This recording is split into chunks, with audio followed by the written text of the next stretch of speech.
Post-game coverage continues on LibertyFlames.com. Coastal Carolina wins over Liberty 42-7 on Thursday night. Alan York, Matt Kamary here alongside. And Matt, from the opening kickoff till the end of the fourth quarter, Coastal Carolina had a mission tonight, and it was to beat Liberty. And Liberty showed fight throughout the entire game, but Coastal just had a little bit too much firepower. Yeah, Liberty came into the game, Allen, with a depleted defensive line. We saw that early when Coastal Carolina's offensive line, led by seniors up front, actually took over. They just took over the game. Hop Henderson did his usual thing, getting a lot of yards, getting a lot of touchdowns, and it really showed the youth in the injury-plagued defensive line and the youth in our defensive line tonight. Yeah, Liberty Day on third down, just 1 of 12. At one point, it was 13 first downs for Coastal to none for Liberty. Again, we can't discount the fight today, but again, Coastal just too much in the end. And a couple of individual performances. Tony Gandy-Golden had the lone touchdown. A great pass from Buckshot Calvert at the end of the second quarter was one that got us excited because I know we'll be seeing that combination for the next 3 years. Absolutely. They're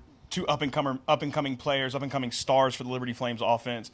It was one of the few plays that Buckshot could really get comfortable, threw a great ball to Antonio Gandy-Golden down in the end zone. The guy went up right over the defender and made a great play to get that score. Yeah, you mentioned Buckshot. He was under duress all night long. Sacked 6 times. Stefan Masha played sparingly in that second quarter. He fumbled. But beyond that, defensively, we talked about Coastal Carolina, 318 yards rushing today, including Hop Henderson, who had a $139.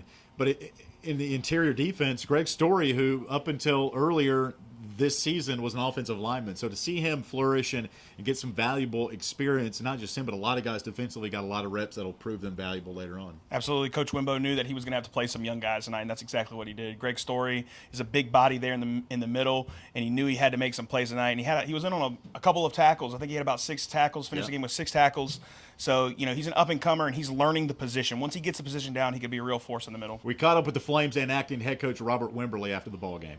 Well, like I told them, our whole situation was executing. We did not execute in the first half, and it carried over in the second half. And when you're facing a very talented team like Coastal and you don't execute, it can get ugly.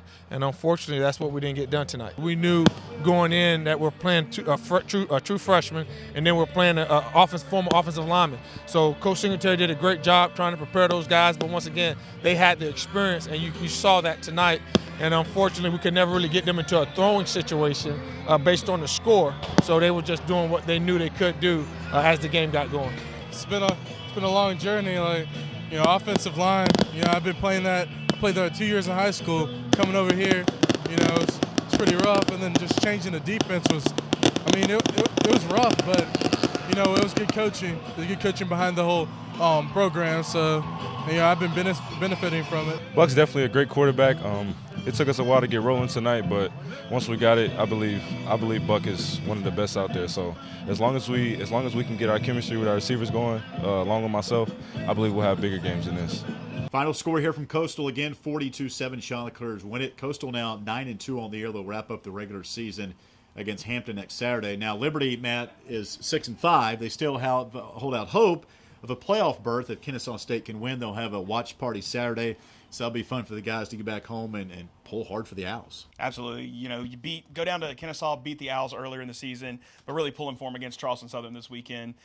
If the Owls do pull it out, which we're all hoping they do, that means Liberty's going to come in Sunday, look at the watch party for where they're going to be going in the playoffs, and then get healthy. That's really what they have to do. They have to get healthy and have to get that game plan going because we don't know where we're going to end up if we do get to the playoffs until Sunday morning. And again, Liberty fans, watch 11:45 on Saturday. Pull hard for Kennesaw State. If they beat Charleston Southern, watch at 11 a.m. on Sunday, ESPNews, for the FCS Playoff Selection Show. That'll wrap things up here from Conway, South Carolina. For Matt Kamary, I'm Alan York for LibertyFlames.com.